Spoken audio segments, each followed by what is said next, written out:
Bueno, buenas noches. Les damos la bienvenida a todos y todas de este ciclo de encuentros, de conversaciones que hemos pensado desde la red Territorios Clínicos de la Memoria para conversar justamente en estos tiempos de pandemia, en los territorios de la pandemia, pensar, los malestares y también pensar en términos de poder proyectar alguna esperanza quizá, algo del deseo en torno a las políticas por venir. Y no solo para tomar herramientas, digamos, para entender lo que nos está pasando, sino, como decíamos en la presentación, también para acompañarnos en lo que no vamos entendiendo y ni quizás entenderemos de todo esto que nos está pasando. Y bueno, en ese marco, en este primer encuentro, bueno, invitamos a Jorge Alemán, que agradecemos que haya aceptado la invitación. Y la idea, bueno, es mantener una conversación con él, junto con Juan Bese y Mercedes Vargas. En ese sentido, también agradecer a todos y todas las compañeras de Territorios Clínicos de la Memoria, por supuesto a Fabiana Rousseaux, y especialmente a Agustín Ambrogio, a Caterina Salamanca, a Natalia Magrín, a Paula Robles, que hacen posible que estemos llevando adelante esta transmisión. Bueno, el tema de hoy, el título que pensamos es Políticas de Excepción y Políticas del Cuidado. Bueno, que son dos de los significantes que me parece que están resonando bastante en este tiempo. Bueno, muchas gracias Jorge, buenas noches. Buenas noches. Muchísimas gracias, les agradezco de todo corazón que ustedes compartan esta experiencia conmigo, le agradezco a mi querida amiga Fabiana Rousseaux y a Territorios Clínicos de la Memoria que nos abra esta posibilidad y bueno, vamos a ver qué es lo que surge entre todos nosotros en lo que podamos decir, en lo que acontezca en nuestros dichos. Bueno, buenas noches Mercedes Vargas también, que está por ahí con algún problema más de conectividad, pero bueno, si no después sacaremos la cámara de Mercedes para que sí pueda salir bien el audio. Ahí se quedó un poco congelada la imagen. Y bueno, buenas noches Juan también, y bueno, te doy la palabra para iniciar esta conversación o esta tertulia, si se quiere. Bueno, en las reuniones previas Aviso de actualizar a MacOS Mojave. A este encuentro, lo que intentamos hacer es no solamente una suerte como de peinada de tus intervenciones, Jorge, en relación con la pandemia, en distintos medios radiales, periodísticos, sino también en portales como más específicos, sino también algunos otros que son anteriores a la pandemia y que de alguna manera permiten poner en relación estos dos significantes, como decía Jorge Foa, políticas de excepción y políticas del cuidado. Porque lo que se está jugando de un modo u otro en esa tensión entre políticas de excepción y políticas del cuidado nos parece que tiene que ver con el modo en el que se va redefiniendo el nuevo mapa político argentino. Y por tomar una distinción tuya en aquel texto que escribiste allá por diciembre del 2001, Nota sobre lo impolítico en la Argentina, cuando el país estaba enfrentando una suerte como de desfondamiento, de lo que se trata es de avanzar en un análisis que, sin descuidar todo aquello que tiene que ver con las relaciones de poder, intente recuperar todo eso que hace a cómo las relaciones de poder, en todo caso, posibilitan o dan lugar a la construcción de una autoridad política. Y hicimos como un recorrido por diferentes puntos que aparecían recurrentemente, y algunos más novedosos que aparecieron en algunas entrevistas en particular. En una entrevista del 18 de abril en Canal Abierto, frente a una pregunta sobre el nuevo orden de disciplinamiento y control, apareció una respuesta tuya en relación a que, bueno, lo único que podía revertir este reacomodamiento del capitalismo y de su lógica de segregación, con estas nuevas disciplinas y controles puestos en marcha, tenía que ver con la contingencia de la aparición de un proyecto político distinto. Y vos ahí dijiste que la posibilidad de ese proyecto político distinto estaba en relación con articular a las Fuerzas Armadas con un proyecto de orientación popular, con un proyecto popular de izquierda, dijiste casi literalmente. Y que esto suponía una construcción política, la construcción de un sujeto político, y emprender una aventura colectiva que de alguna manera enfrente cuán insostenible se ha vuelto el mundo a partir de la acción del capitalismo. Y lo que aparece ahí también es esta idea que este proyecto tiene que tener una dirección política popular, que tiene que ser progresista. Entonces, creo que ninguno de los que estamos aquí, ni vos, ni todos los que estamos participando, tenemos una respuesta respecto de cuál pueden ser los novedosos modos de articulación de las Fuerzas Armadas con ese proyecto popular. Porque sin duda es un tema muy, muy espinoso, muy complejo, que tiene un sinfín de aristas. Pero lo que sí me parece que está claro es que, si bien no tenemos una respuesta a cómo, de qué manera producir esa articulación, la Argentina, por lo que ha sido su singular experiencia en políticas de derechos humanos, de reparación y de la memoria sobre el terrorismo de Estado, también se encuentra en una posición más cercana a emprender con relativo éxito un proyecto de esas características. Y todo esto marcado en algo que vos traes permanentemente, que es que no se pueden pensar las relaciones de fuerza que están atravesando el gobierno, en este caso de Alberto Fernández, dejando de lado la coyuntura, porque toda coyuntura sin duda presenta restricciones. Y lo que vemos es que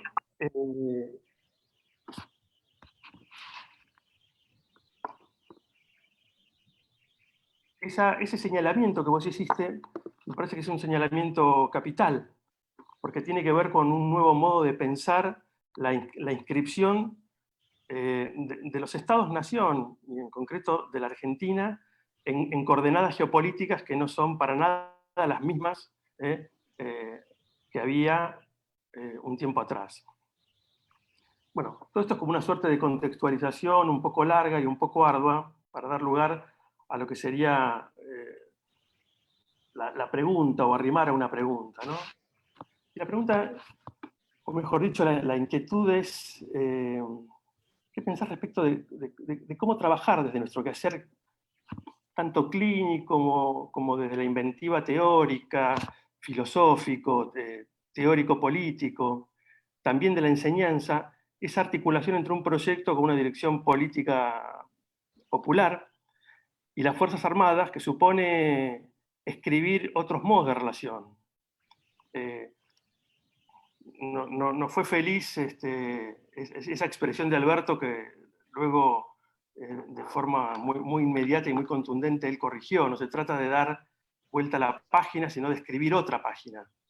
Y en ese sentido, pensamos que, bueno, que ese proyecto de acometer una nueva relación con las Fuerzas Armadas, que es un proyecto que es muy estructural a la posibilidad de construir una autoridad política en la Argentina que pueda avanzar con un proyecto de distribución o de mayor justicia social, supone de nuestra parte, y desde la función intelectual que ejercemos, el deseo de hacerlo.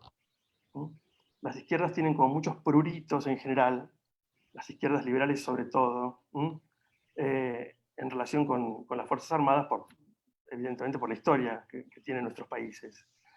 Pero me parece que esa articulación no puede asentarse en un anhelo yoico, sino en un verdadero deseo, porque en ese verdadero deseo va a sentarse la posibilidad de producir un lazo social distinto. Bueno, esto abre de alguna manera un horizonte de interrogantes. Bueno, tengo que improvisar sobre las palabras de Juan, evidentemente, porque ha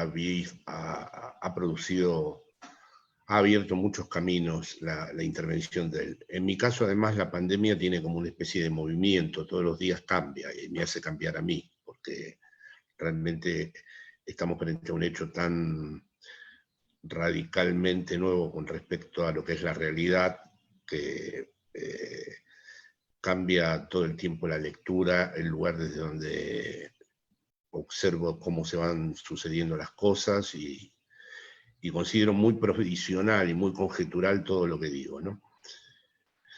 Porque además, entre otras cosas, pienso que todas las categorías filosóficas y psicoanalíticas que hemos venido empleando hasta ahora, no sé si van a seguir rigiendo, al menos del mismo modo. Me parece que todo va a exigir una profunda revisión. El comentario que has hecho sobre mi intervención en Canal Abierto llevó a un muchacho psicoanalista que escribe en un diario argentino que se llama algo así como Columna Obrera, bueno, un diario del PO me acusó de querer militarizar, reprimir, hacer volver todos los procedimientos de la dictadura en Argentina. Bueno, hizo una lectura de bastante mala fe y muy, muy alejada de lo que yo intenté sugerir. Yo creo que no sabemos nada acerca del mundo que se viene, no podemos tampoco anticipar muchas cosas, pero es evidente que se ha producido en la realidad, hoy escribí en mi muro algo sobre esto, algo que ha roto la realidad. La realidad necesita siempre tener un lugar que no pueda incluir una especie de fractura que siempre encubre. La realidad se constituye encubriendo esa fractura. Llamamos ideología a lo que encubre esa fractura, o en psicoanálisis se llama fantasma a lo que encubre esa fractura. Bien, esa realidad ahora está rota y puede verdaderamente generar distinto tipo de desastres. Entramos en lo que le gustaba a Derrida citar de Shakespeare: "The time is out of joint", el tiempo está fuera de quicio. Entonces fue en ese horizonte que pude pensar lo que debería suceder, lo que yo deseo que debería suceder. Es evidente que van a tener que, tarde o temprano, nacionalizarse un montón de empresas. Es evidente que va a haber que intervenir en los bancos. Es evidente que va a tener que sancionarse a las grandes fortunas. Es evidente, si quiere sobrevivir la humanidad. Que yo diga que sea evidente no quiere decir que yo piense que necesariamente vaya a ocurrir, porque tampoco estoy muy convencido de que la condición humana aprenda de la historia. Pero hablo de lo que debería suceder para que el apocalipsis que se empieza a insinuar no se desencadene y no se consume definitivamente.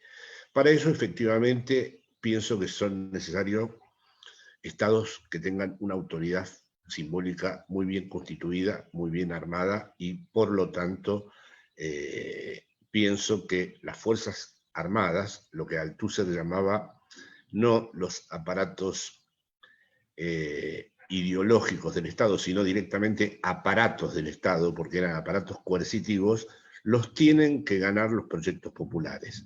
Si no, van a producirse, según mi conjetura, según mi mirada provisional, situaciones de caos y de desastre. Ustedes tengan en cuenta que yo estoy en España, en donde hay más de 20.000 muertos ya. En cualquier momento se acercan a la cifra simbólica para nosotros de 30.000.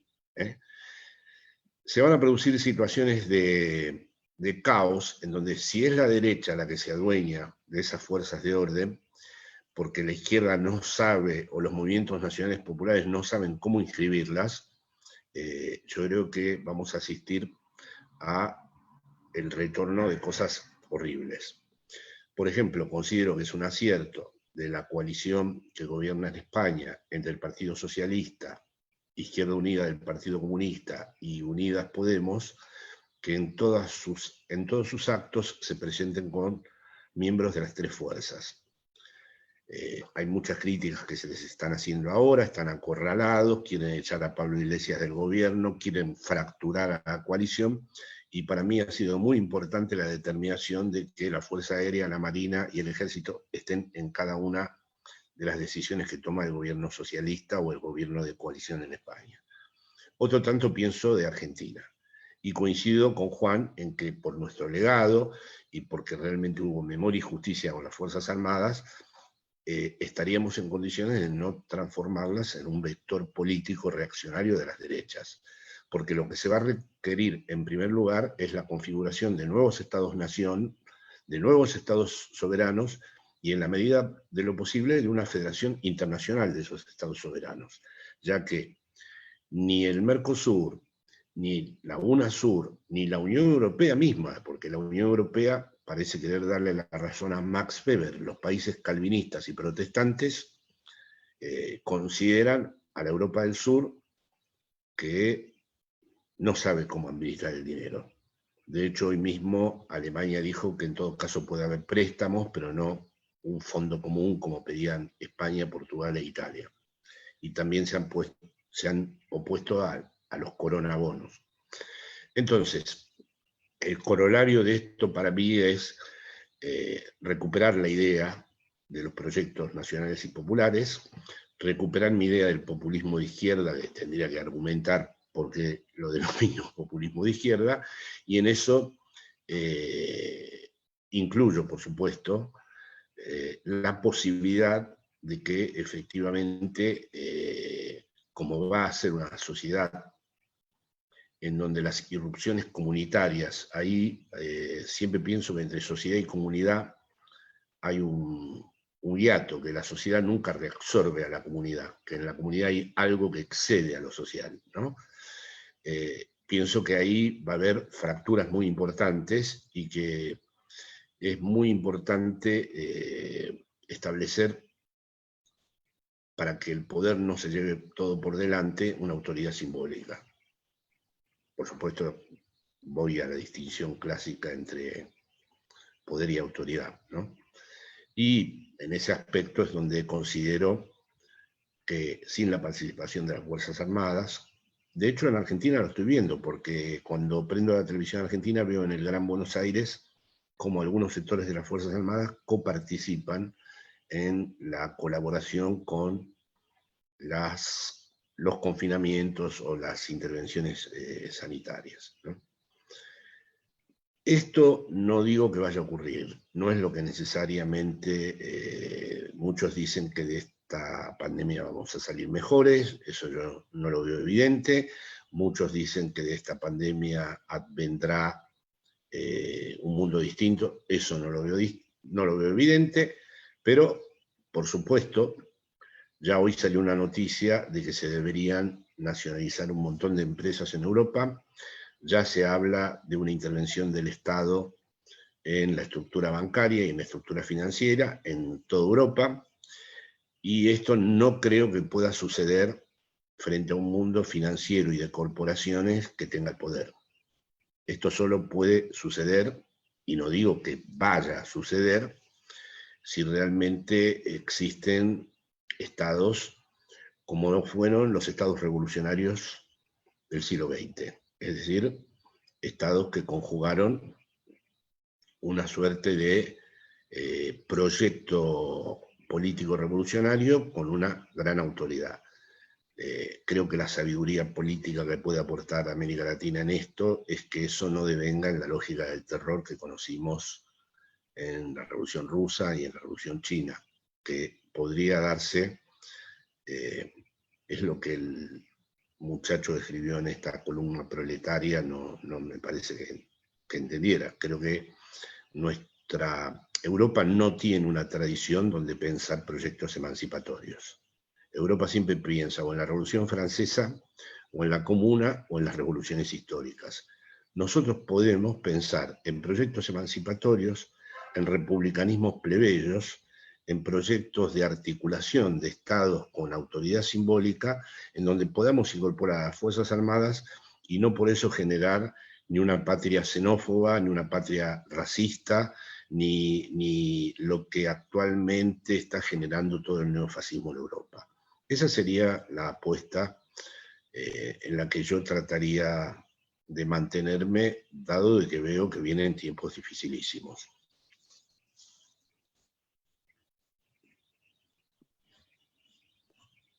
Bueno, no puedo más que coincidir y tratar de pensar cómo reconvertir nuestra experiencia nacional y nuestra experiencia política en algo así como un modo de pensar, una enseñanza que permita esta articulación con las Fuerzas Armadas como un actor necesario e importante.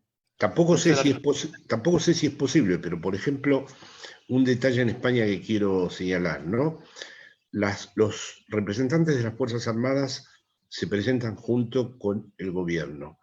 La derecha y la ultraderecha quiere que triunfe la pandemia, quiere muertos. Han vivido de los muertos siempre. Han vivido de los muertos con el franquismo, luego han vivido de los muertos con ETA, donde supieron todo el tiempo aprovechar políticamente la presencia de ETA. Cuando fue el 11M, cuando volaron los trenes, hicieron todo lo posible hasta último momento para adjudicárselo a ETA. Están en su salsa cuando hay muertos. Y quieren que los muertos destruyan al gobierno. No les importa la cantidad de muertos.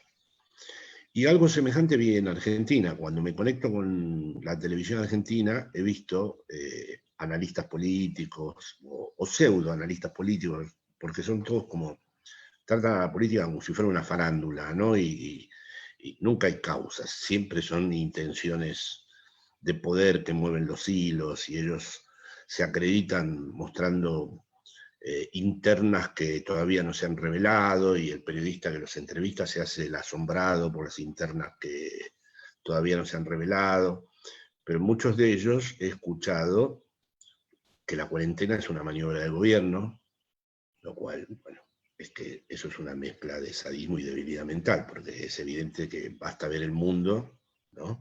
Yo no creo que el coronavirus haya sido inventado por el capitalismo, pero sí creo que el capitalismo no tiene forma de alojarlo, no tiene forma de hacerse con esta pandemia, porque si hay algo que caracteriza al capitalismo es que cualquier advertencia histórica que se haya producido no la pudo jamás admitir. Mañana se derretirá la Antártida y habrá miles de personas que dirán que eso ya estaba escrito, pero el capitalismo no, es una máquina céfala que tiende a su modo de reproducción ilimitada y no puede desviarse.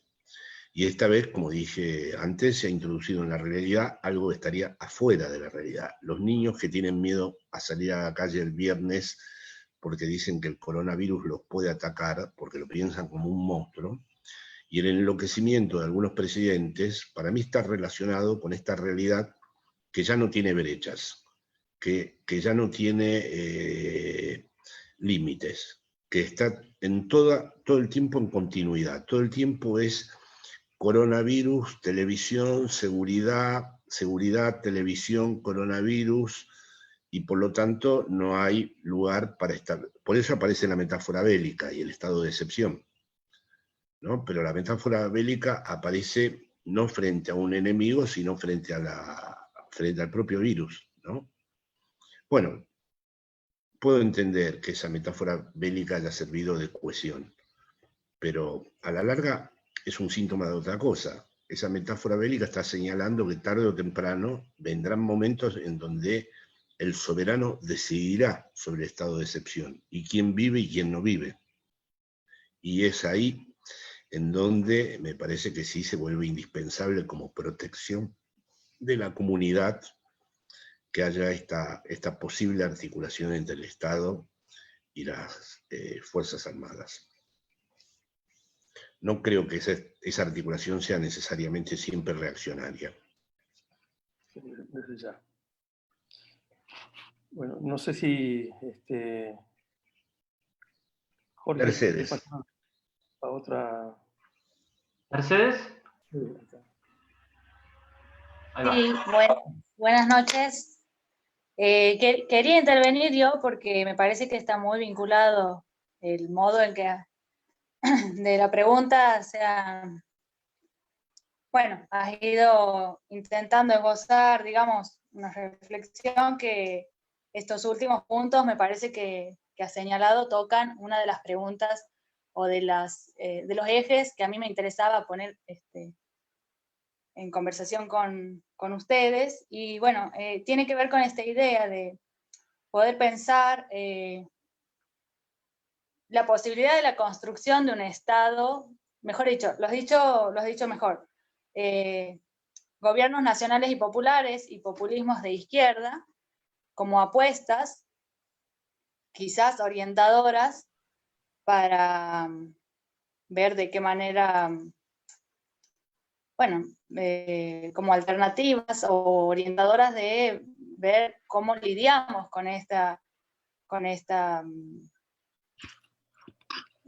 coyuntura. Y a mí está claro que hay una diferencia tajante en el escenario europeo y en el modo en que Argentina, el gobierno nacional, ocupando el lugar del Estado, ha decidido encarar la gestión y el tratamiento de la pandemia. Y efectivamente la cuarentena, sostener la cuarentena con los costos, digamos, que conlleva en distintas dimensiones.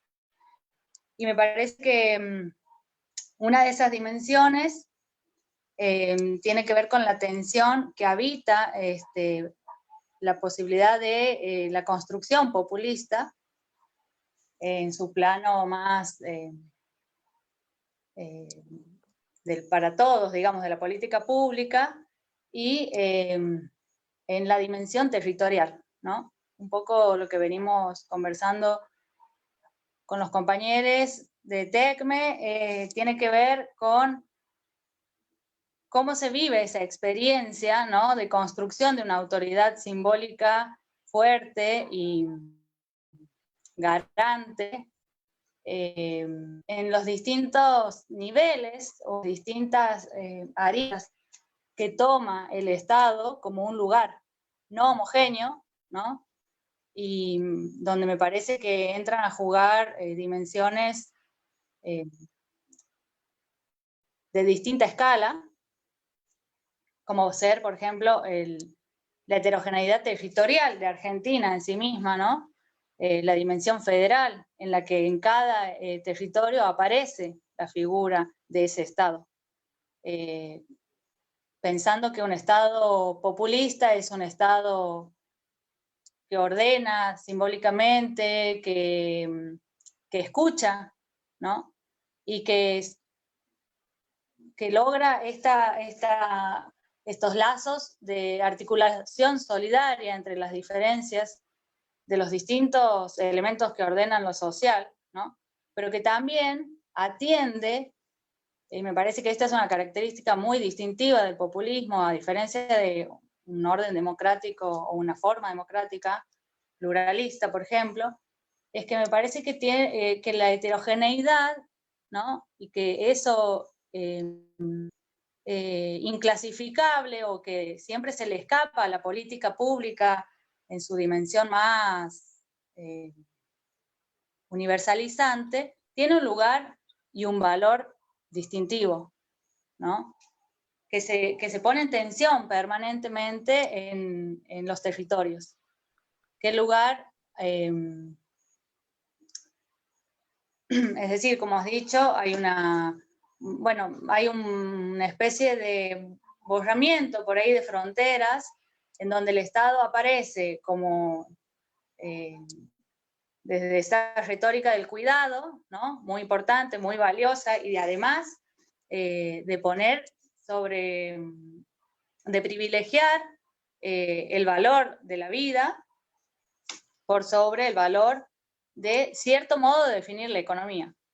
Digo así porque después me voy a referir a otra cosa, pero es decir que está introduciendo otra manera de pensar los valores, los valores de las diferencias. Sin embargo, no está claro, y aquí coincido en que me parece que es un panorama de conjeturas, no sé cómo lo ves vos, en el caso de poder pensar el populismo, pero no está claro que esa experiencia del Estado presente en el territorio, en los distintos territorios, suponga lograr articulaciones que se orienten por la vía de la política de derechos humanos. Quiero decir, por ejemplo, el margen de acción para la presencia de ciertas arbitrariedades, no sé cómo lo puedes pensar, pero lo digo quizás interpelada por algunas diferentes modos en que percibo esa construcción de autoridad garante, ¿no? En las provincias, principalmente del norte de Argentina, pero también de los distintos lugares, aquí en Córdoba, sin ir más lejos, esa figura del lugar estatal adquiere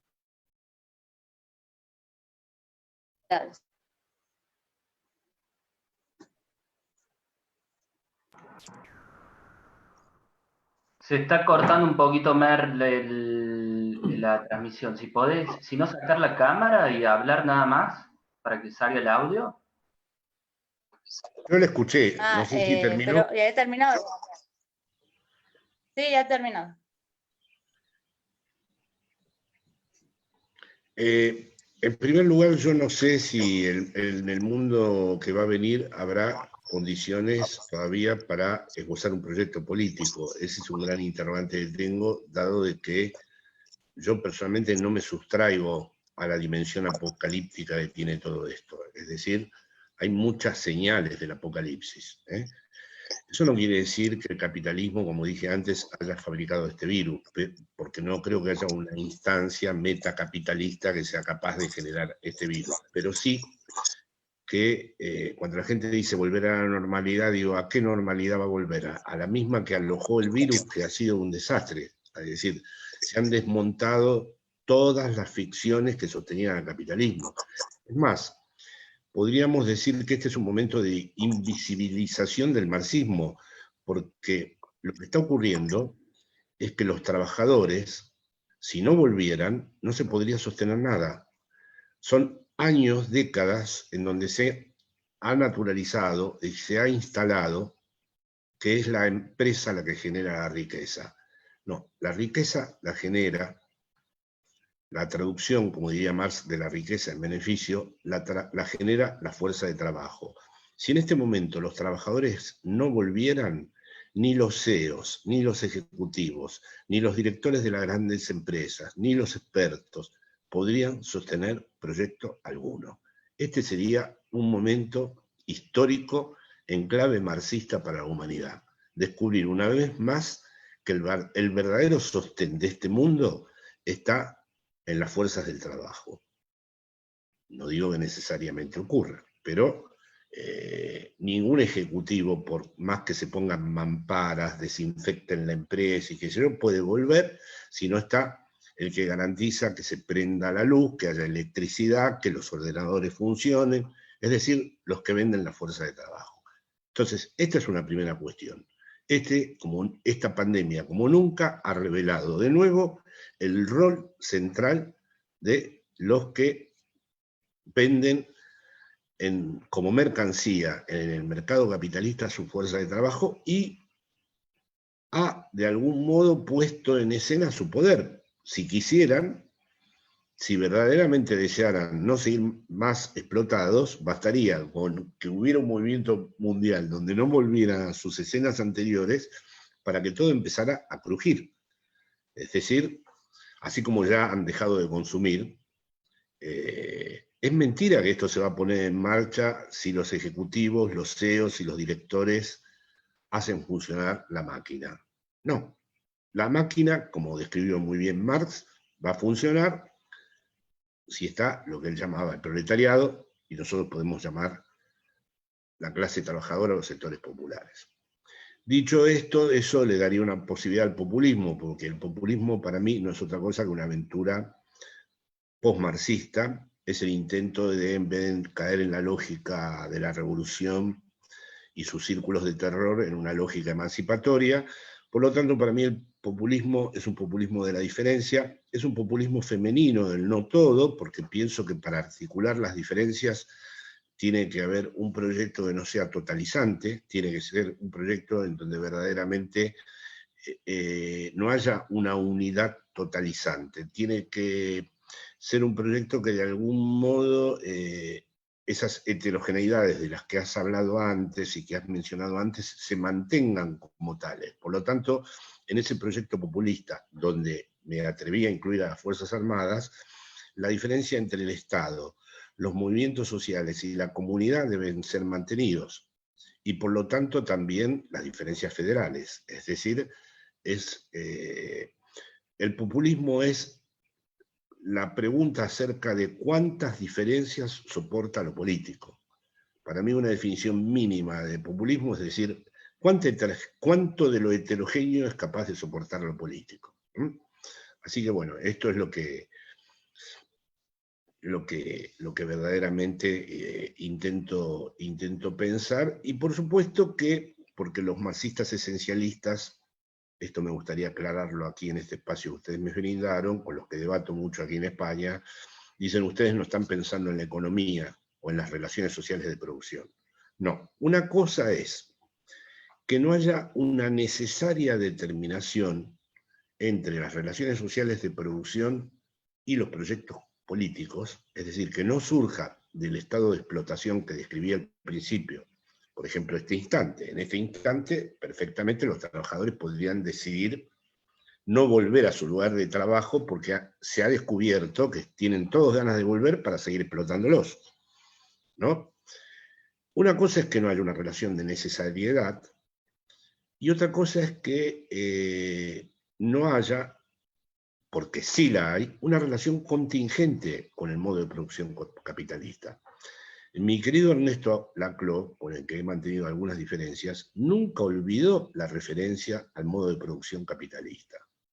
Porque si no se entiende que el populismo es una suerte de relato. Eso es una tergiversación y una simplificación muy vulgar del populismo. El populismo sería como un relato que está al margen de las estructuras económicas, de las relaciones sociales de producción, de las maneras que el capitalismo intenta siempre reproducirse circularmente, como diría Lacan, etcétera, etcétera. No, lo que Laclau en todo caso no aceptó es que hubiera una relación necesaria entre lo que determina el orden del capital y un proyecto político emancipatorio, que siempre tiene que mediar la construcción política de esas heterogeneidades, que sin esa construcción de un sujeto político no hay proyecto emancipatorio posible. Pero esto no quiere decir que se ignore, como muchos marxistas me reprochan, me dicen, ustedes lo que quieren es armar un relato, la autonomía de lo político, que es una expresión de Laclau, se ha terminado interpretando como si se quisiera organizar un relato que no tiene nada que ver con el real del capital. eso no es así. Que no haya una relación necesaria, ahí me apoyé últimamente en la lógica modal de Lacan, en las diferencias entre lo necesario, lo contingente y lo imposible, que eso excede nuestra intervención aquí. Pero bueno, que no haya una relación necesaria no quiere decir que no haya una relación contingente. Y por lo tanto, lo que suceda en relación al desarrollo capitalista y lo que suceda con respecto a los posibles y eventuales proyectos políticos que podemos construir están absolutamente vinculados, no están cancelados. El populismo nunca fue un relato. No fue la construcción de un relato, de una retórica en sentido banal del término. Es verdaderamente una lógica articuladora que tiene que ver con la construcción de procesos hegemónicos, y en esos procesos hegemónicos, cuanto mayor heterogeneidad se pueda articular, mayor autoridad simbólica tienen. En lo que para mí va a venir en el mundo, es necesario darle al feminismo su rol central, darle verdaderamente a los movimientos sociales, que ya no son necesariamente los trabajadores clásicos, también un rol central, pero también terminar con esta idea de que porque hay movimientos alternativos, como nos gustaría llamar, como yo mismo los puedo llamar, entonces no hay fuerzas armadas, porque somos alternativos. No, es decir, somos alternativos y hay fuerzas armadas porque necesitamos custodiar la soberanía, porque esos movimientos alternativos, esas experiencias federales, esos desarrollos de los movimientos sociales van a poder existir en la medida en que podamos constituirnos en una estructura que nos dé una cierta soberanía que al final se puede realmente consumar cuando, por eso fue tan importante en su momento el Mercosur, ¿no? Cuando la podemos a la vez insertar internacionalmente. Bien, Jorge, yo te quería traer a colación una entrevista, o en realidad un debate previo a la pandemia, a la cuarentena, y bueno, de ahí poder extraer un par de preguntas. El debate el que tuviste con Daniel Tonietti en su programa de radio, ahí en FM Cítrica, que fue de fines de enero de este año, y en donde, sí, bueno, digamos, para enmarcar un poco la discusión, entre otras cuestiones, tenía que ver ahí con el tema de la correlación de fuerzas del Frente de Todos y del Gobierno Nacional para avanzar en ciertas transformaciones, y específicamente en el tema de la cuestión de los presos políticos, ¿no? Entonces, una posición ahí de Daniel más vinculada a la necesidad de que se avance en esas transformaciones. Y bueno, tuvo un debate muy interesante ahí en relación a la correlación de fuerza, y a mí me quedó picando estos días que lo escuchaba de vuelta, en una frase premonitoria, me parece tuya, en donde, bueno, en relación a la discusión sobre la correlación de fuerza, vos dijiste, bueno, en realidad estamos más cerca del mundo de years and years que de un mundo en donde la correlación de fuerzas pueda favorecer al campo nacional y popular, algo por el estilo, digamos. Years and years, para aclarar, una serie distópica que, bueno, también a mí se me ha venido mucho a la cabeza estos días de la cuarentena, de la pandemia y de toda esta situación, ¿no? Entonces, trayendo eso a colación, dos preguntas. Una, bueno, desencadenado, digamos, ese universo distópico de years and years, bueno, ¿cómo vos pensás ahora, qué pasa con el circuito capitalista, ¿no? Con ese circuito rizomático, sin cortes, sin un exterior maníaco, irrefrenable, ¿no? Me parece que algo has señalado en tu posteo de hoy en relación a la realidad, a lo que planteabas, que la realidad no se enmarca en límite alguno y cómo la brecha estructural se difumina, pero bueno, esa pregunta, ¿no? ¿Qué pasa con esto? ¿Qué pasa incluso con la cuestión de la deuda, ¿no? Que siempre en este circuito es ilimitada y de repente aparece la amenaza de los defaults generalizados, todo el mundo. Y sobre todo, bueno, si el discurso capitalista en este avance de este circuito destruye lazos sociales, bueno, ¿qué nos pasa ahora aislados? Un poco con el deseo de conectarnos, de enlazarnos, ¿no? Bueno, eso por un lado, ¿no? Y por el otro, más vernáculo, digamos, más local, bueno, ¿cómo ahora podemos pensar esa correlación de fuerzas, ¿no? Primero si podemos pensar en correlación de fuerzas, yo quiero creer que sí, decía, bueno, sí, esto tiene un fuerte contenido apocalíptico, pero bueno, sobre todo porque me parece que acá hay un desplazamiento quizá en el mapa político en Argentina, a partir de cierta articulación que va haciendo Alberto con su manera tan singular, me parece, de conducir, y sobre todo en esto que marcaba Mercedes hace un ratito, ¿no? En esta dicotomía que él planteó además, vida-economía, pero no cualquier economía me parece que ahí se está refiriendo, o nosotros quizás podríamos pensar, ¿no? Es una economía, es la economía del discurso capitalista. Es una economía de la muerte, digamos, una economía de la pulsión de muerte, ¿no? Entonces, bueno, esas dos. Sí, a ver, yo creo que aquí los tres han planteado cuestiones ahí muy serias y muy definitivas sobre lo que está sucediendo, ¿no? En primer lugar, con respecto al capitalismo, parecería haber a nivel mundial un cambio de sensibilidad. El asunto es, en todo caso, cómo ponderarla, cómo tenerla en cuenta. Supongamos, la señora que dirige el Fondo Monetario Internacional no dice que los países se tienen que morir y ahogar y pagar la deuda, sino que resulta que ahora parece como muy razonable, diciendo bueno, que es lógico que Argentina en primer lugar haya privilegiado la salud y que lo ha hecho muy bien. El Financial Times ha escrito cosas semejantes. Hay políticos de derecha que hablan de la renta básica, de lo que se llama, creo que en Argentina, interés,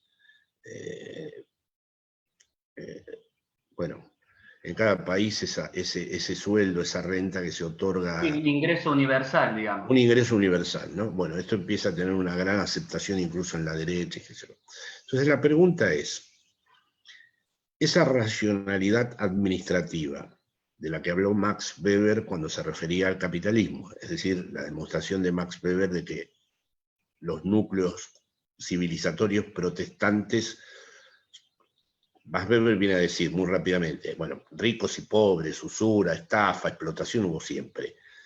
Al capitalismo no lo distingue eso. Lo que distingue al capitalismo es su racionalidad administrativa.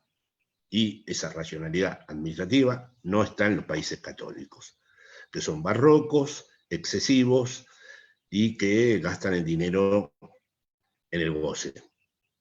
Y mientras que toda la corriente calvinista, protestante, bueno, hay muchos comentaristas políticos que piensan que así como el virus en algún momento va a quedar neutralizado por la inmunidad conquistada por un gran sector de la población que atemperará el efecto del virus, en una extraña prestidigitación piensan que el capitalismo también va a asumir esta racionalidad, es decir, va a convencerse por una suerte de pedagogía mundial de esta racionalidad administrativa de la que hablaba Max Weber, de que no puede seguir en los mismos términos en los que estaba organizando su devenir actual, que tendrá que ceder, que tendrá que admitir un largo impas, que no tendrá que apretar ya tanto las tuercas y que tendrá que evidentemente escuchar de otro modo y adaptarse de otro modo a las lógicas keynesianas, de incentivación del consumo, de distribución del ingreso, etcétera, etcétera.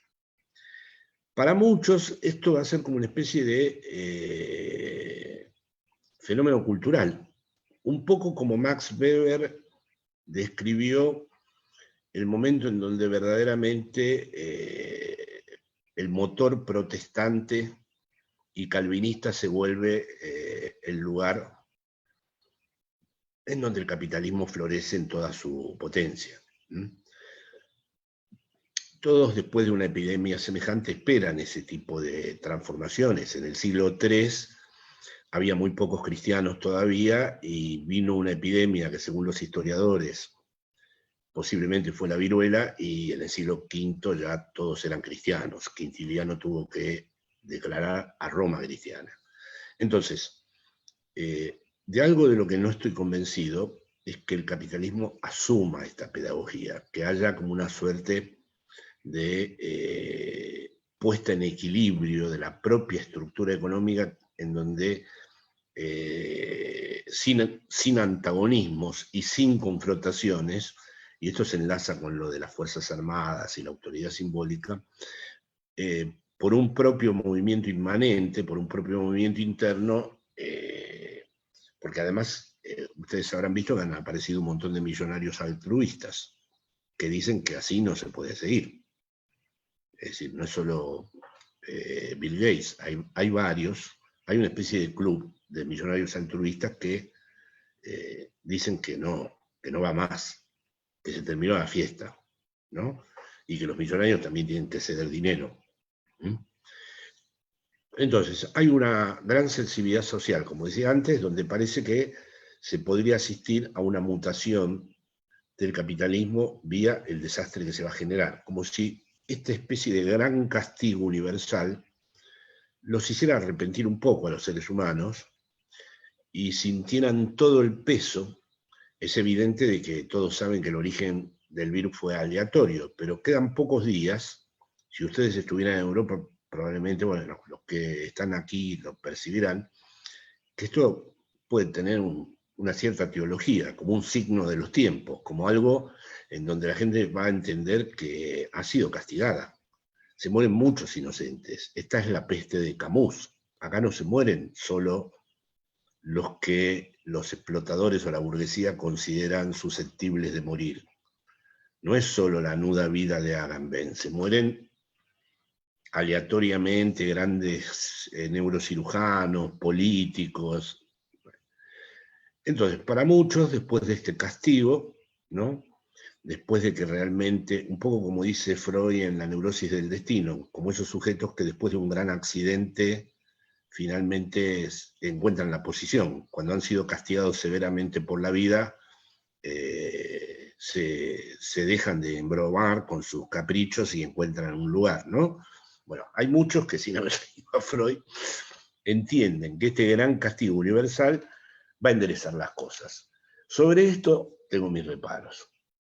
Aunque me argumentan, el otro día me llevaron, tuve el gusto de ser invitado a un programa de televisión argentina y nombraban el Financial Times, las palabras de Bill Gates, las palabras del Papa, palabras autorizadas, digamos, ¿no? En donde el capitalismo no tenía más remedio, si quería continuar, que reconvertirse, envolverse, digamos, un capitalismo social, industrial, productivo, y que además privilegie de nuevo la salud, la educación, el medio ambiente. Todo esto, como es lógico, en nombre de la supervivencia de la humanidad, ya no por la injusticia solamente. Ahora, el ser humano no ha demostrado que la historia, como se ha nombrado a los derechos humanos, esto es muy importante, el ser humano no ha demostrado que la historia le sirva para que un saber se sedimente de manera definitiva. Las huellas que el saber deja en los seres humanos son huellas que, si no son sostenidas como causas, se borran. Es decir, después del siglo XX y después de la Shoah y después de Hiroshima y después de todo lo que ocurrió, podríamos decir, y no, o sea, esas huellas fueron finalmente muy frágiles, porque después volvieron a seguir produciéndose atrocidades. De hecho, esta pandemia afecta tanto porque no está en África, pero el SIDA sigue matando diariamente a miles de personas en África. El otro día leí la cifra y mueren 1.500 personas por día en África por el SIDA. Entonces, esa es una cuestión que quería plantearles, ¿no? Porque Jorge ahora nombró el discurso capitalista, hizo referencia a ese movimiento circular del que habla Lacan, a la conexión de la civilización con la pulsión de muerte. El capitalismo ha sido finalmente la consumación de esa conexión entre la pulsión de muerte y la civilización, pero hay muchos que esperan, y me lo dicen incluso compañeras y compañeros, de que va a haber una mutación porque se percibe que esto no puede seguir de esta manera. Hay otros, ahí está el problema del apocalipsis, ¿no?, que ponemos en duda de que esta pedagogía tenga esta eficacia y que mejor conviene prepararse para la correlación de fuerzas. Siempre recuerdo en mis conversaciones con Ernesto Laclau una máxima de Gramsci: pensar no en la coyuntura, sino desde la coyuntura.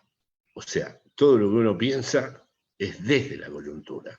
No se puede, o sea, no se puede pensar estratégicamente, sino desde la coyuntura. Desde la coyuntura, en la correlación de fuerzas, la verdad que pienso que una vez más estamos francamente débiles, ¿no? Que se puede producir un retorno. Retorno siempre, nunca es el retorno a lo mismo, pero se puede producir una irrupción fascista bajo un fascismo del siglo XXI, por supuesto, un years and years fascista, ¿no? Con muchas probabilidades. Hay varios signos que nadie los toma todavía en cuenta porque está tomando más forma la idea esta humanista de una reconfiguración donde vamos a salir distintos y no nos salvamos solos, y el Fondo Monetario comprendió, y Europa comprende, y los capitalistas comprenden, pero hay otros signos que aparecen día a día, signos de xenofobia, signos de racismo, signos en donde el odio avanza, que me parece que deben ser también tenidos en cuenta en esa correlación de fuerzas por la que te preguntabas y de la cual todavía es muy temprano decir. Por ejemplo, claro, hay una diferencia abismal. Alberto tiene en Argentina un grado de cohesión muy importante. En España la cohesión, la coalición de izquierda, que por mi sesgo ideológico yo voy a apoyar incondicionalmente, no la tiene. Está muy criticada en su gestión sanitaria, está el problema de las distintas comunidades internas en España, que no ven nunca las cosas de la misma manera, y por lo tanto no sería nada extraño que la derecha de aquí a un tiempo la logre. Espero que no, pero se podrían complicar mucho las cosas en Europa.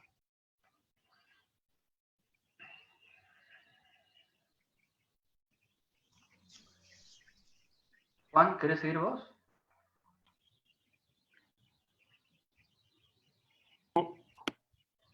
Si se aburren, chicos, díganme y ya.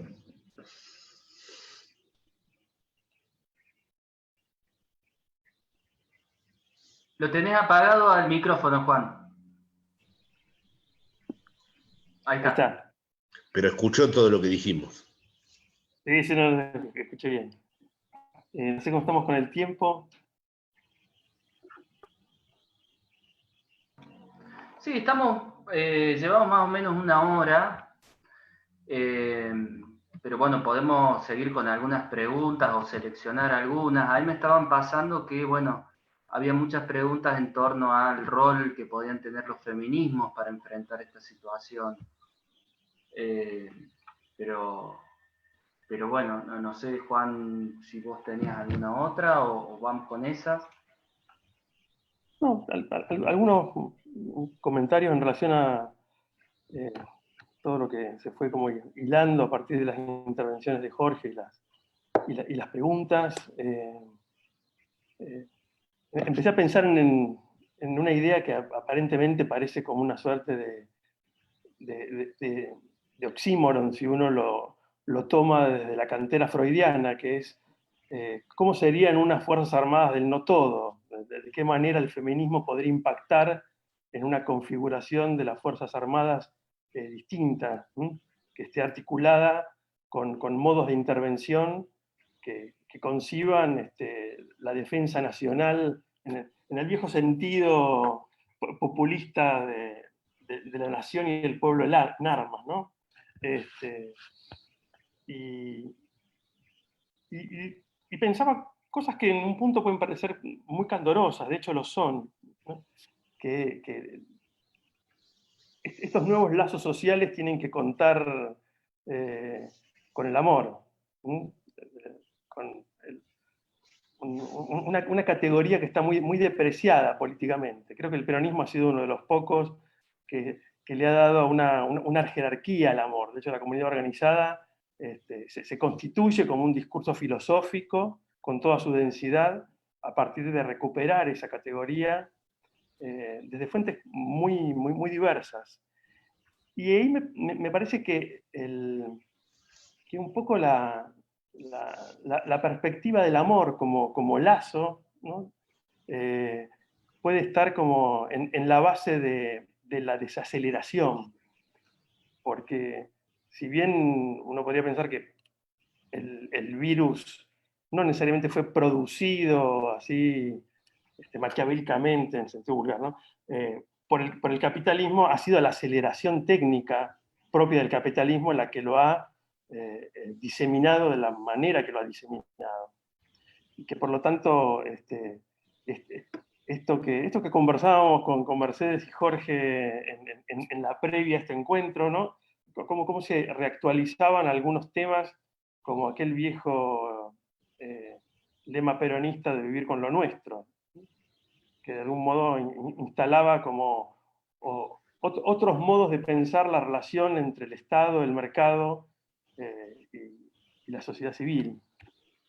Creo que había una pregunta muy interesante que vos seguramente, Jorge, la vas a poder formular un poco más con mayor precisión, acerca de si, digo, volviendo al tema de la tensión entre políticas de excepción y políticas del cuidado, habíamos conversado algo acerca de, bueno, tratar de dar la discusión acerca de qué se entiende por cuidado, entender al cuidado no en el sentido de una reducción a una razón epidemiológica o infectológica, sino tratar de entender el cuidado en todos sus alcances y a partir de la incorporación de una perspectiva de derechos humanos que supone otras dimensiones muy distintas a las del cuidado en su sentido, llamémoslo así, biológico, médico. Y había una pregunta a la que había dado forma Jorge, que es muy interesante, acerca de si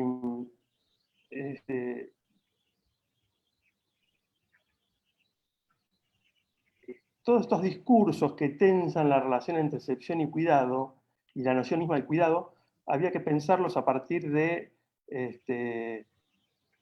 su relación con el discurso universitario o con el discurso de la ciencia, como una alternativa que precisamente está en relación con poder poner en tensión o en contradicción o generar algún tipo de inquietud en el interior de la técnica o de la técnica tal como la entiende de esa manera tan mortífera la lógica capitalista.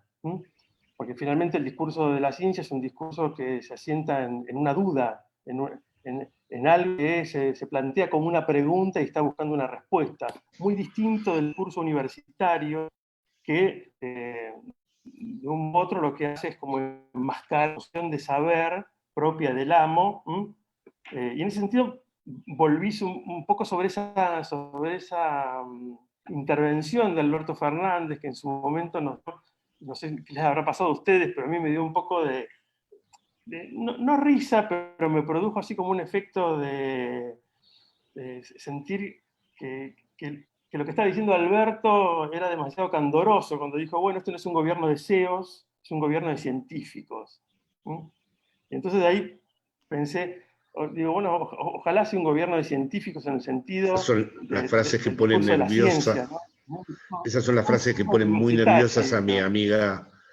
Esas frases ponen muy nerviosas a mi amiga. Ay, me viene el nombre, el sobrenombre. A Liliana Herrero, a la compañera de Horacio, a la cantante Liliana Herrero, esas frases de Alberto de la ciencia. Yo de todas maneras quiero decirte de modo heideggeriano que separo la ciencia de la técnica. Que la técnica es el modo en que es una apropiación de la ciencia. La técnica ya es emplazar a la ciencia para explotar la naturaleza y para definitivamente llevar a la ciencia al cálculo y a las maquinaciones, ¿no? Y probablemente uno de los graves impas que tiene la ciencia en este momento es la apropiación técnica y tecnológica que ha tenido en los últimos años. No tengo una respuesta para cómo puede conjugarse un no todo y la participación de las Fuerzas Armadas, pero evidentemente el amor va a tener mucho que ver. Es decir, entiendo por amor, por supuesto, algo distinto al humanismo cristiano que se esbozó en la comunidad organizada, aunque le doy todo el valor al asunto de que reine en el pueblo el amor y la igualdad. Creo que lo importante del amor es que verdaderamente no tenga ninguna definición de género, que, que el núcleo de ese amor no pueda ser ni entre hombre y mujer, ni entre mujer y mujer, ni entre hombre y hombre. Es directamente algo que verdaderamente está siempre más allá de una identidad. Algo que no se puede verdaderamente encerrar del todo. Está en la identidad, pero no se puede encerrar del todo en la identidad. Solo así entiendo lo de el dar lo que no se tiene al que no lo es.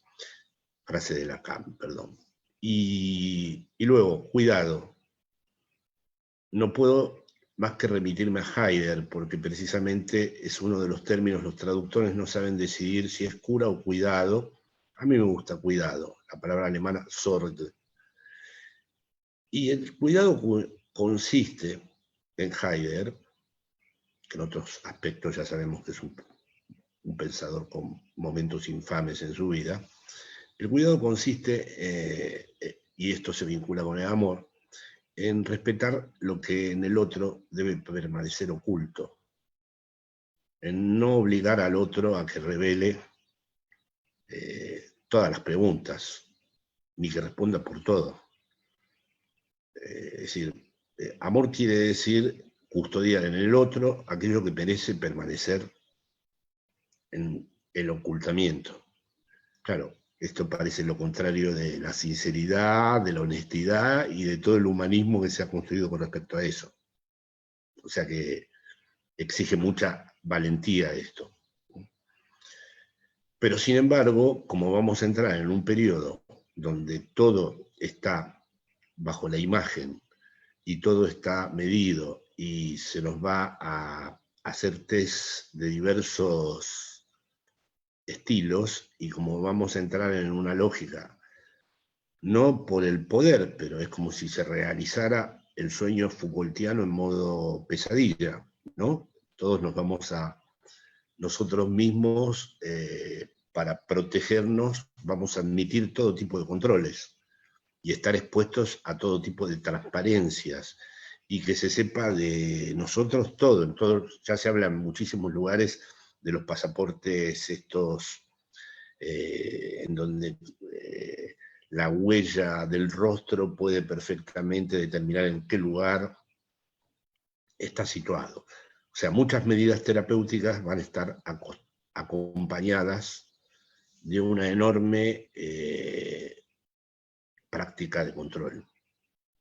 Es decir, lo que describió Foucault del paso de la sociedad disciplinaria a la sociedad de control se va a consumar, pero no como pensaba él, como resultado de las relaciones de poder, sino porque es el modo de protegernos. Es decir, de hecho, el error de Agamben al principio es que pensó que el coronavirus era una ficción para controlarnos, pero nos van a controlar. Y por eso el cuidado para mí va a ser más importante que nunca en este sentido, en dejar que el misterio que hay en el otro pueda seguir viviendo, que no obliguemos al otro a confesar, que no obliguemos al otro a responder por todo, ¿no? Es lo que Heidegger considera cura y lo llevó a la práctica. Siempre cuento una anécdota que ahora me parece que extendería mucho las cosas, ¿no? Pero no considero el cuidado solo como protección, que lo es, ni como estar atento a lo que le pasa al otro, que también lo es, sino también el cuidado porque el otro no pierda su singularidad y que por lo tanto tenga derecho a no responder de todo, a no rellenar todo el interrogatorio. Yo creo que este punto es sumamente fundamental, ¿no? En ese sentido, no sé si podés contar la anécdota. A mí me interesaría escucharla. No, la anécdota me hizo ver la locura de Heidegger, ¿no? La señora le hacía escenas de celos en todas las cartas. Y le decía, mirá lo que pasó con Anare, mirá lo que pasó con la señora Lowe. Bueno, le hablaba. Heidegger tuvo la peculiaridad además de que su antisemitismo fuera filosófico, pero no, con las amantes casi todas eran judías. Y la señora hacía escenas de celos y él le hablaba del ser, de la morada del ser. O sea, parecían dos discursos hasta que la señora se hartó y le habló de una manera muy vehemente de las distintas mujeres. ¿Qué pasó? Resulta que la señora estuvo enamorada del médico de Heidegger y tuvo un hijo. El hijo de Heidegger, Hermann Heidegger, es un hijo no de Heidegger, sino un hijo que tuvo con el médico. Entonces, por una vez en 40 años, eso es pasar a la vida el rigor de tu pensamiento. Por una vez en la vida, Heidegger le dijo, amar no quiere decir saber todo el tiempo lo que hace el otro, ni a dónde va el otro, ni qué quiere el otro, ni a dónde se va a dirigir, sino preservar en el otro aquello que merece permanecer en el ocultamiento. Así fue mi sí con respecto a Hermann. Entonces, es la única vez que él le menciona, ¿no?, que el hijo que tienen ha sido concebido por otro hombre. Y a mí me sobrecogió ese momento, porque le propone una discusión sobre el amor y le dice, así fue mi sí. Y no le vuelve a hablar a lo largo de toda esa correspondencia que prologó muy bien Badiou con Bárbara Cassin, Alma Mía se llama, no le vuelve a hablar del tema. Cuidado es eso también. Claro. Bueno, ya deberíamos ir cerrando, pero le quiero dar la palabra a Mercedes y de paso reiterar la inquietud, la pregunta en torno al rol del feminismo en esta situación. Bueno, a mí me parece que es como un puntapié para no dejar de hacer una pregunta en relación a esto de preservar y alojar lo singular, ¿no? Como condición de amor y también como condición humana. Algo que veníamos conversando, reflexionando con el equipo de territorios clínicos, es algo que ha traído Fabiana me parece que muy buen tino, y que tiene que ver con bueno, justamente ayer en el diario ha salido un artículo de Horacio González al respecto, tiene que ver con la inhibición dentro de lo que es el predominio de esta lógica sanitaria, ¿no? Y orientada por la probabilidad y la estadística que establece el contagio, como única orientación quizás de lo que se entiende por cuidado desde la epidemiología. Se ha decidido inhibir los ritos funerarios, ¿no? Sustraer, digamos, de alguna manera la posibilidad de la despedida, de velar a los seres queridos por esta inminente posibilidad de contagiarse, bueno, por esta también presencia permanente de la muerte como acechándonos, ¿no? Lo que el coronavirus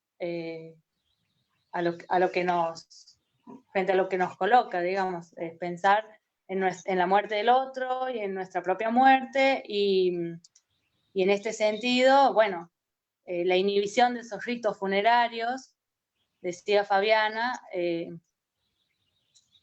hasta dónde no tocan algo de nuestra condición civilizatoria, de nuestra condición humana y del terreno simbólico consagrado y por preservar, ¿no? A mí, un poco pensando en esto, no sé qué te parece, pero sí me parece importante seguir pensando o pudiendo imaginar.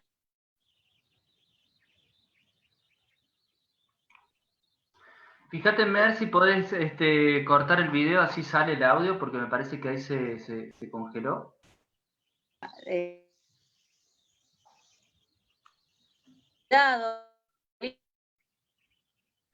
No sale bien. Cuidado, que tenga en cuenta se traba.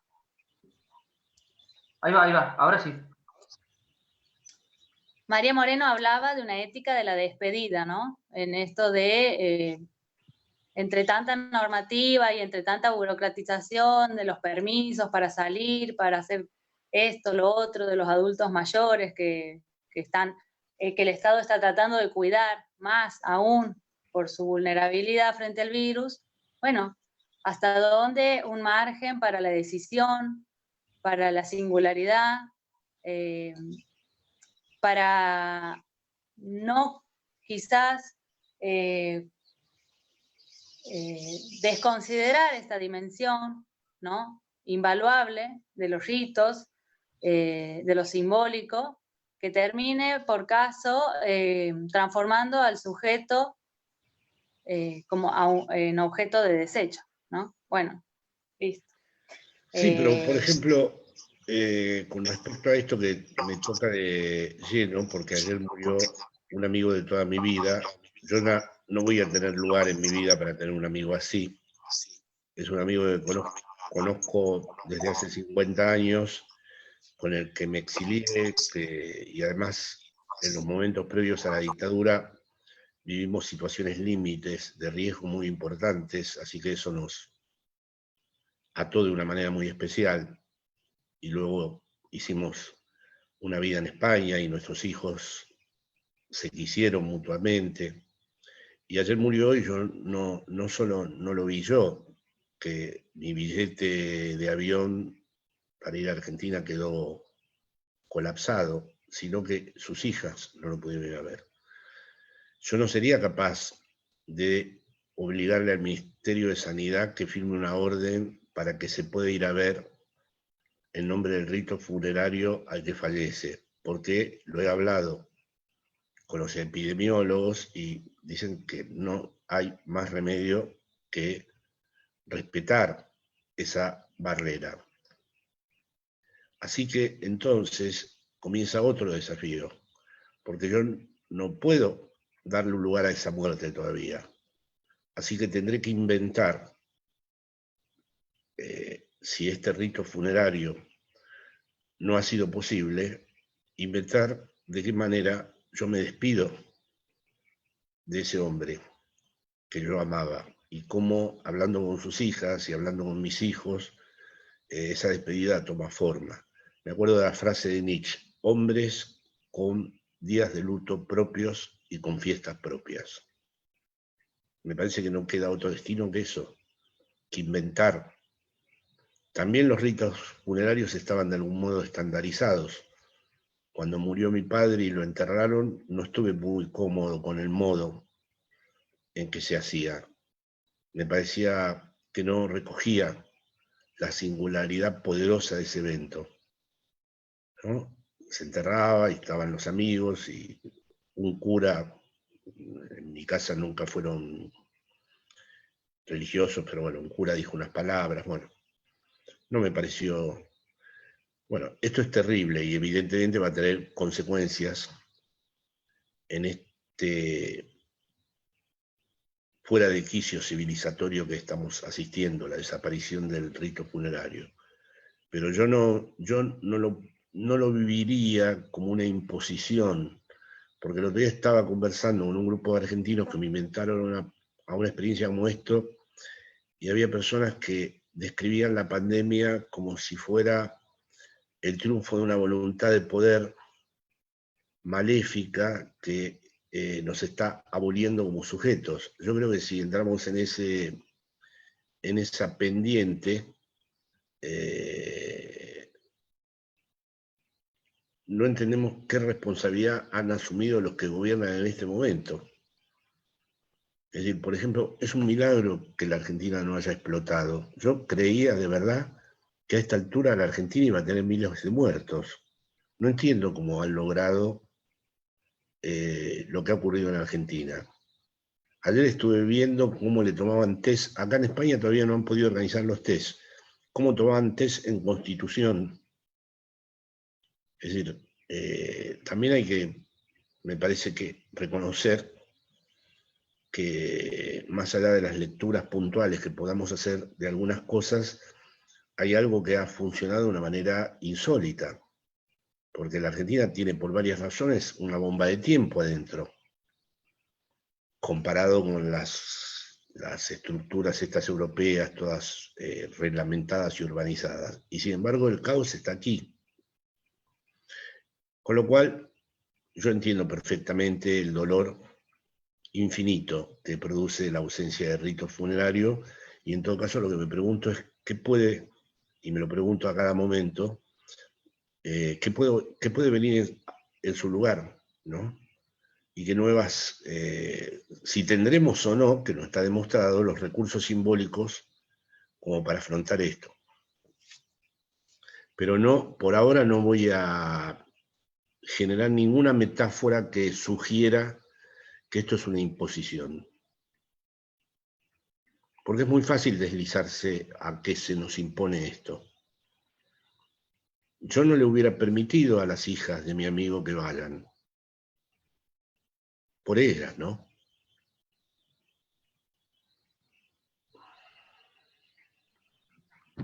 Gracias, sí, se entiende perfectamente. Gracias. Bueno, no sé, me dan ganas de hacer algún comentario más. Bueno, esto durará. Respuesta más, sé que bueno, ya llevamos 1 hora y media. Pero bueno, en relación a lo que vos decías de la Argentina, también lo que habíamos conversado con Juan, con Mercedes y también con los otros compañeros y compañeras de TECME, era también ciertos reservorios que tenemos, ¿no? Como pueblo, como pueblos. Y bueno, en ese sentido me parece que, bueno, tanto los trabajos de memoria, que este espacio, bueno, orientan este espacio, y también algo que vengo pensando de hace varias semanas, que es cierta épica peronista, ¿no? Que reemerge algo de lo que decía Juan recién en torno al vivir con lo nuestro. Que hoy lo escribía y me resonaba como una reformulación del buen vivir, digamos, ¿no? Y que me parece que, bueno, puede ser una fuente bueno, para la construcción de algo nuevo y como me parece que vos planteabas, de invenciones, ¿no? No sé qué te opinás al respecto. Sí, yo abogo por un justicialismo mundial, como mi amigo Daniel Santoro. No del mismo tipo que él, porque él lo emparenta a esencias también cristianas, no es mi caso, pero a mí me parece que la capacidad que ha tenido el peronismo de metabolizarse es muy curiosa. Es muy curiosa y muy singular, no tiene comparación. La capacidad, Por ejemplo, los derechos humanos terminaron con el peronismo histórico. Es decir, la experiencia kirchnerista con los derechos humanos desplazaron al peronismo histórico. Ahora, ¿desapareció el peronismo con eso? No. Entró en una nueva metamorfosis. Ahora es cierto que la irrupción de los derechos humanos no pertenecía a la tradición peronista, que era bastante reticente con el republicanismo. Y una experiencia tan republicana como la de los derechos humanos, de algún modo impactó enormemente sobre el peronismo, hasta tal punto que yo mismo me atrevía, para provocar, decir que el kirchnerismo ya había atravesado y dejado atrás al peronismo. Luego, además, el kirchnerismo incorporó el LGTBI, incorporó el matrimonio igualitario, incorporó el feminismo, incorporó la ley del aborto. Estas son todas intromisiones republicanas que el peronismo en su origen no aceptaba. O sea que no tenemos muchas experiencias históricas o referencias simbólicas a movimientos en el mundo que hayan tenido, sin dispersarse definitivamente, sin deshacerse, esta capacidad de reinvención permanente. Y luego una justicia social que no necesitó del Gulag, ni de los campos forzados de trabajo. Y bueno, entonces es muy atendible, es muy atendible.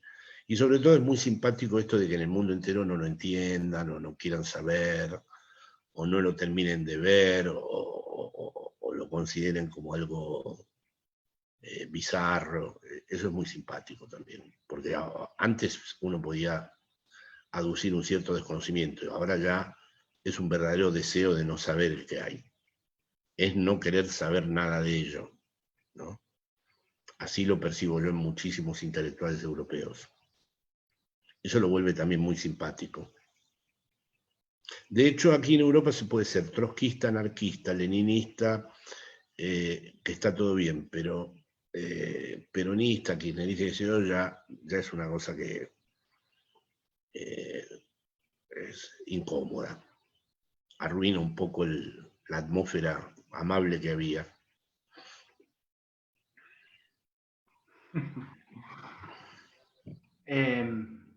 Bueno, ¿les parece si vamos cerrando por una cuestión, bueno, de tiempo? Sí. No sé si Juan, Marcelo. Las preguntas del público lo dejamos. Eso queda para ustedes y como un trabajo posterior, ¿no? Genial. Vale. Juan, Mer. Bueno, muchísimas gracias, Jorge, un placer. No, gracias a ustedes. Para mí es una experiencia siempre muy linda poder estar así con ustedes, con vos, con Jorge y con Juan y con todas las amigas de Territorios Clínicos. Muy bien. Seguiremos. Bueno. Un gusto enorme. Ya estoy tentado de seguir discutiendo de qué modo el feminismo y los derechos humanos se formaban parte del peronismo histórico. Sí. Ese sería otro encuentro. Tenemos que hacer otro encuentro sobre esto. Dale. Sí, por supuesto. Bueno, muchas gracias. Gracias a vos, Jorge. Gracias. Gracias. Bueno, y gracias a todos los que estuvieron viendo. Esto como es ahora.